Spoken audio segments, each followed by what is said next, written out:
Welcome back to another episode of the Burn Factory podcast. I find boxing, I walked there the next day, I said, I'm never gonna stop. I got to go to church if I want God to help me. That's right. I want God to make me a superstar. I know I made it when they go, that's Emiliano Vargas' dad. Look, we all have a little bit to add and to give to the sport, but one thing about us is they won't destroy us. It's just a blessing to have brothers in the sport. It's a blessing to have my father, and just God is good, man. I'm walking to the gym 3 miles one way, 3 miles another way, an hour one way, an hour another way, walking home in the dark with my bag, and I said, if anybody tries to get me, I'm gonna kill him. You know, and I have nobody to support me. Now when I'm living with my kids, that what they're doing, you know, I don't want them to fight. I don't want them to fight. And I put them in everything but boxing. Basketball, my boys are hoopers. The athleticism in the Vargas blood is crazy, because my dad, what I knew of him, you know, because he was never really part of my life. He could play soccer, but you know, these guys, you know, footballs, they were MVPs. They were always, you know, if they didn't score 3 touchdowns a game, each of them, it wasn't a game. And it was for sure 3 touchdowns minimum they would score each game. And so now that I'm living through my kids' eyes, it's a blessing for me. You know, I don't want my kids to fight. My compadre said it like this: "Champ, you don't want your kids to fight?" I said no, and he goes, "Okay, who's gonna tell your kids they're gonna be like their dad? Because I'm not gonna tell them." That's right. So what are you gonna say then? Yeah. I said, "Damn, I never heard it like that." So guess what? You know, I'm here to support them 110%. Wherever they're going, I've already been there. Yeah. Did your father ever want you to fight? Well, my dad wasn't part of my life, but you know, no, so you know, my dad died. My biological father died. I don't know, a few years ago. I don't even remember. It's like, you know, you knowing that you knew like a family member, but you were never part of their life. They just say, "Oh, that's your cousin." That's how I feel about my dad. You know, and so he passed away. And you know what? God put me there in TJ where he passed away, where he passed away, and I kind of wrestled with the fact of me going or not going to the funeral, and so I ended up going. I ended up saying, you know, "Hey man,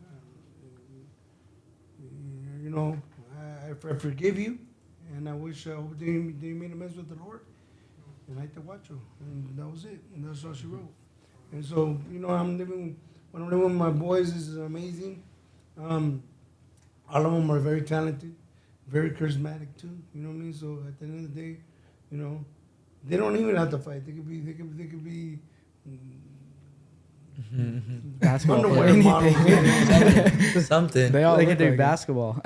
They can play basketball. I'll be a little taller for that, but we could choose to do anything else, but can't help it. We're around it so much. That's right. So for you guys, like what led you to boxing? Because as you said, he put you in all kinds of sports, football, basketball, but what was that like desire that told you that you guys wanted to box? Go You ahead, start bro. with the youngest. Yeah. Well, I mean, It all started because of that. yeah, man. no, we moved to Vegas. And you know, I was the chubby kid, just like to eat, and I still do, but just after the fight. Yeah. But the thing was, my dad took me to some amateur fights, amateur or pro. Amateur. They were amateur fights, and I was infatuated with it, like whoa, like these guys my age are fighting, you know, they're winning trophies. I just thought it was cool. I thought it was cool, you know, and especially now it's kind of, you understand boxing as kind of a gladiator moment, you know, because modern day gladiating. You know, I go in there, the guy across from me wants to kill me. Truly, he wants to take my health away. Yeah. So, any position that we're in like that, it excites me. I know it excites them, because look, there's nothing better than, it's an ego thing too. You know? Yeah. Like, I'm better than you. You know, and I'm gonna show the world that I'm a better fighter. I'm a better. It's what it is. But besides the point, you know, we went to go see some amateur fights, And I told my dad it was the weekend. I said, Dad, I want to box. You know, fat chubby kid that just like to eat, and you know, that's it, bro. And you know, my dad hearing that, you know, he thought that I was gonna forget. He told me that, all right, come Monday, let me know after school, I'll take you. So. No, I said, no, you don't. You don't want to buy Same, something. whatever, same thing. Yeah. But come Monday, I let him know, hey, are we going to the gym? And you know, that's all she wrote. I had my first amateur fight, fell in love with it, and first national championship, fell in love with it more. 7 national championships after that. For the USA team, Wow. 140 amateur fights, 10 losses. You know, it's just. I put in work in the amateurs, you know what I'm saying? I just fell in love with it. I love to win, and I think that's something between all of us that we just love to win.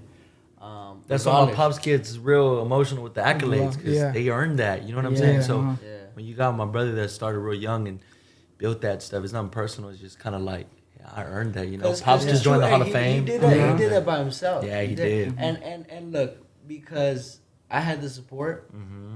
You know, whatever tournament I wanted to go to, I went to. Any tournament I wanted to go to, I went to. And most of the time, it wasn't like that. Right. You know what I'm saying? Giving me stories where he was sleeping in a van. Yeah. And with fighting Garcia. and whooping everybody's ass. Yeah. You know what I'm saying? So, look, that's definitely a different level to it. And I appreciate it, and I appreciate everybody. It's a different respect, that's you know, for anybody who comes from that to make it. Yep. Because look, I tell my brothers all the time, if we really don't make it, when we have a 3-time world champion in a corner, we have 2 parents that love us dearly, that support us in anything that we do, and we really don't make it, and we have endless support, and we have endless support of not just my dad's fans, but you know, now they're becoming our fans, and you know, we're doing pretty good on social media, and we're knocking these dudes out, and we already have the exposure that these world champions, some of them don't even have. They got like 2,000 followers. They're world champions, bro. World champions. Yeah. But that's just the day and age we live in today. It's like you gotta show the world who you are. You know what I'm saying? You have a story to tell. Yeah. Your brother has a story to tell. You know, and I got here a little later, but I didn't even know that. Right. Yeah. I didn't even know that. Oh. And that's wild, bro. And I want to commend you too, because that's something some people would want to shy away from, but you're embracing it. Yeah, for you sure. know, that's something very, very beautiful. And Thank you. props to Appreciate you, that. Definitely, bro. Yeah, appreciate it. For sure. Whenever like kind of that happened, whenever I did get burned and I was in the hospital for a week straight, it was like by far one of the toughest times mentally. And that's actually kind of why I started this podcast, is because I believe like every person just finds that deep strength inside them to say, you know what, I'm not going to shy away with this. I'm going to embrace it and just live every single day with a smile on my face. Yeah. No, and we feel you. I know we're talking in the lobby. As far as for me, I have my little story too. I'm a junior, so I had everything handed to me. You know, so I experienced more of the bright lights, the cameras, you know, the lavish life, the dinners, and then, you know, to where we are now, you know, you as a fan, you question, okay, is he really hungry? He doesn't come for anything. We're competitors though. I hit the bag 3, 4, 5 combinations. He's gonna hit the bag 7, 8. And him, because he's the youngest, he's gonna hit 15, 20. You know, so it's like that competitive nature for us is what drives us. I remember our last fight. Me and Amado fought on the same card, and I was already like 4 pounds away from weight. Like I was like underweight, and Amado was like struggling with weight, and I just put plastics on with him just to be like, bro, we gonna knock these miles out. Like I'm right here with you. I didn't have to, you know what I'm saying? But that's my brother, and I'll do the same for him, and he'll do the same for me. So. I was in the gym with you guys too. And when we're in the locker rooms, we need each other. We're just like, all right, where's Emmy at? Like, where's Amado at? And it's just, look, bro, we are very... It's just amateurs. This sport is very lonely. And when my brothers are there, it's just comfort. They go through the same hurt that I go through. Yep. My father has been in the place where we're already been. And, you know, I'm 5-0, 7-0, 2-0. You know, I didn't have as much as the amateur experience. I had 42 fights as amateur, but I fought top people in the United States, and I've been ranked number 6 in the United States at 114. My brother beat top people. He should have went to the Olympics, and just we are really don't have the experience my younger brother has. But the pedigree of my father and the sparring that we have with world champions and just my dad really knows what he's doing, man. And I trust my dad with my whole entire career. So it's just a blessing to have brothers in the sport. It's a blessing to have my father, and just God is good, man. God is great, and I'm excited. Each fight that we step in the ring, we progress. You know, my last fight, I dropped the dude in the first round. And the second round, I tried coming in and tried brawling with this dude. He's like, I'm getting this dude out of here. And the dude ended up being the dude ended up being real tough. And my dad said, Amado, you're not gonna win. You're not gonna knock him out. If you brawl with this guy, it could go either or. And my dad said in Spanish, Amado, primero inteligente y luego valiente. That means be smart first and then be violent.